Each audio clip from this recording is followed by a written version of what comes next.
So month எண்டானா salary பத்துறதே கிடையாதுங்க.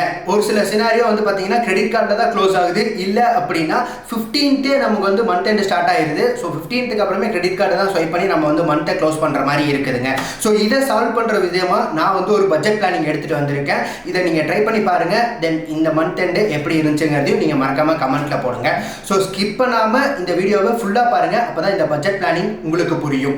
So வாங்க வீடியோக்குள்ளே போயிடலாம். ஸோ 100% ஆஃப் த சேலரி இன்கம்மை நீங்கள் இந்த சைடு நோட் பண்ணிக்கோங்க. நான் வந்து ஃபார் எக்ஸாம்பிளுக்கு 30,000 ஏர்ன் பண்ணுறக்கூடிய பர்சனுடைய கால்குலேஷன் எப்படி வருதுங்கிறத நான் வந்து இங்கே சொல்கிறேன். நீங்கள் உங்களுடைய சேலரிக்கு ஏற்ற மாதிரி அதை நீங்கள் மாற்றிக்கோங்க.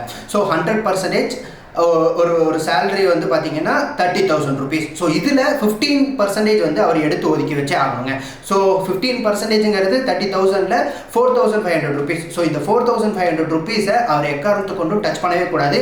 அது அவருடைய சேலரியே இல்லைன்னு கூட மைண்ட் செட் பண்ணிவிட்டு அவர் எடுத்து ஒதுக்கி வச்சே ஆகணும். அதை ஒதுக்கி வச்சுட்டு தென் அதை என்ன பண்ணணுங்கிறத நான் வந்து வீடியோ எண்டில் நான் சொல்கிறேன். ஸோ இந்த 85% தான் உங்களுடைய 100% சேலரி நீங்கள் மைண்ட் செட் பண்ணிக்கோங்க. அந்த 4,500 rupees-ஐ மறந்துடுங்க. ஓகேங்களா? ஸோ இந்த 85%ங்கிறது வந்து பார்த்தீங்கன்னா உங்களுக்கு இதில் 30%. ஸோ இந்த 30,000ல் ஃபஸ்ட்டு 4,500 rupees எடுத்து ஒதுக்கி வச்சாச்சு. ஸோ ரிமைனிங் இருக்கக்கூடிய 25,500 rupees-ல் 30% அதுதான் அவருடைய இஎம்ஐ அமௌண்ட்டு. ஸோ இவருக்கு வந்து பார்த்தீங்கன்னா 30%ங்கிறது 7,650 rupees. ஸோ இந்த 7,650 rupees தான் இவருடைய லோன் இஎம்ஐயாக இருக்கணும். இதுக்கு மேலே இருந்துச்சு அப்படின்னா அவருக்கு வேறு வழியே கிடையாது. அவர் பேசிவ் இன்கமோ இல்லை வந்து ஒரு அடிஷ்னல் இன்கமோ ஏர்ன் பண்ணி அந்த ரிமைனிங் கேப் இருக்கக்கூடிய அமௌண்ட்டை ஏர்ன் பண்ணியே ஆகணும். ஸோ அது இல்லை அப்படின்னா இந்த 30%க்கு ஏற்ற மாதிரி அவருடைய இஎம்ஐயை கம்மி பண்ணியே ஆகணுங்க. ஸோ இதில் வேறு டவுட்டே கிடையாது. ஸோ ரிமைனிங் வந்து பார்த்தீங்கன்னா இப்போ இந்த 30% போக 55% இருக்கும். இந்த 55%ங்கிறது வந்து பார்த்தீங்கன்னா 17,800 rupees. ஸோ இந்த 17,800 rupees-ல் ஃபஸ்ட்டு 10% அதில் 7,850 rupees-ஐ அவர் சேவிங்ஸுக்குன்னு எடுத்து ஒதுக்கி வச்சே ஆகணுங்க. ஸோ இந்த அமௌண்ட்டை வந்து நீங்கள் எஸ்ஐபியாகவும் பண்ணலாம், இல்லை அப்படின்னா கோல்டுலேயும் சேர்த்தலாம், இல்லை அப்படின்னா ஆர்டி உங்களுக்கு ஓகேனா ஆர்டிலையும் நீங்கள் வந்து போட்டு வைக்கலாம். ஆனால் இந்த சேவிங்ஸுங்கிறது கண்டிப்பாக ஃபஸ்ட்டே எடுத்து வச்சே ஆகும். அடுத்து ரிமைனிங் 45%. ஸோ இந்த 45%ல் தான் உங்களுடைய எக்ஸ்பென்சஸை நீங்கள் பிளான் பண்ணியே ஆகணும். ஸோ இந்த 45% எப்படி எக்ஸ்பென்சஸை பிளான் பண்ணலாங்கிறத கேட்டகரி வைஸாக பிரிக்கலாம். ஸோ இதை வந்து ஃபிக்ஸ்டு எக்ஸ்பென்சஸ் தனியாகவும் எக்ஸ்பெக்டட் எக்ஸ்பென்சஸ் தனியாகவும் நீங்கள் பிரிச்சுக்கோங்க. ஃபிக்ஸ்டு எக்ஸ்பென்சஸ்ங்கிறது வந்து பார்த்தீங்கன்னா உங்களுக்கு rent, EB bill, phone bill, அதே மாதிரி வந்து கிராசரிஸு, பெட்ரோலு, ஸோ இந்த மாதிரி எல்லாத்தையும் தனித்தனி கேட்டகரியாக பிரித்து அதில் எவ்வளோ அமௌண்ட்டு ஸ்பெண்ட் பண்ண போகிறீங்கிறதையும் இந்த சைடு நோட் பண்ணிகிட்டே வாங்க. ஸோ அதை வந்து ஃபஸ்ட்டு ஃபிக்ஸ் பண்ணி வச்சுக்கோங்க. இதுக்கு நான் இவ்வளோ தான் நான் செலவு பண்ண போகிறேன். ஸோ பெட்ரோல்னு எடுத்துக்கிட்டால் ஒரு மாதத்துக்கு நான் 2,000 ரூபாய்க்கு அடிக்க போகிறேன், இல்லை 3,000 ரூபாய்க்கு அடிக்க போகிறேங்கிறத ஃபஸ்ட்டே நோட் பண்ணி வச்சுக்கோங்க. அதே மாதிரி வந்து கிராசரிஸுக்கு இந்த மந்த் எவ்வளோ செலவு பண்ண போகிறேங்கிறதையும் நீங்கள் நோட் பண்ணி வச்சுக்கோங்க.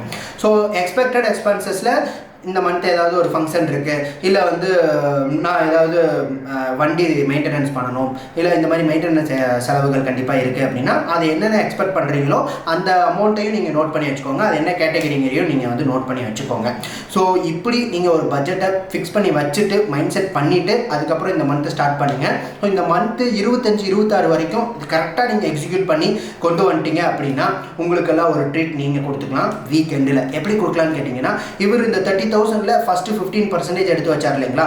ஸோ அதில் வந்து 4,500 rupees எடுத்து வச்சுருப்பார். அவர் இன்னும் கையில் அதை வச்சுருப்பார்.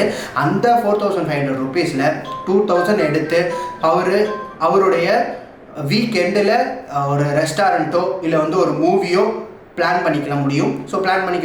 ஸோ அதை வந்து அவர் என்ஜாய் பண்ணிக்க முடியும். ஸோ இந்த 2,000 போக ரிமைனிங் இருக்கக்கூடிய 2,500 rupees என்ன பண்ணுறதுன்னு கேட்டிங்கன்னா அதையும் தூக்கி சேவிங்ஸில் போட்டு வச்சுக்கோங்க.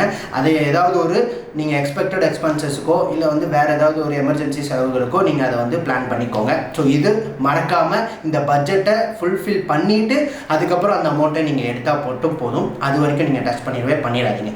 ஸோ இந்த பட்ஜெட் பிளானிங் எப்படி இருந்துச்சுங்கிறத மறக்காமல் கமெண்ட்டில் போடுங்க. இன்னும் வேறு என்னென்ன ஸ்ட்ரகிள்ஸை நீங்கள் வந்து ஃபேஸ் பண்ணிகிட்டு இருக்கீங்கிறத மறக்காமல் நோட் பண்ணி வச்சு நீங்கள் கமெண்ட்டில் போட்டு வைங்க. அப்போ தான் நான் நெக்ஸ்ட் வீடியோவில் இன்னும் இதை அப்கிரேட் பண்ணி எடுத்துகிட்டு வரதுக்கான வழிகளை நான் வந்து பிளான் பண்ணிவிட்டு நான் உங்களுக்கு அடுத்த வீடியோவில் இன்னும் நான் அப்கிரேட் பண்ணி எடுத்துகிட்டு வரேன். ஸோ ட்ரேடர் சேட்டை மறக்காமல் சப்ஸ்கிரைப் பண்ணி வச்சுக்கோங்க. அப்போ தான் இன்னும் ஃபினான்ஸ் சம்மந்தமான நிறைய வீடியோஸ் வரப்போகுது. இன்னும் நிறைய டிப்ஸ் அண்ட் ட்ரிக்ஸும் வரப்போகுது. ஸோ மறக்காமல் ஃபாலோ பண்ணிக்கோங்க மக்களே.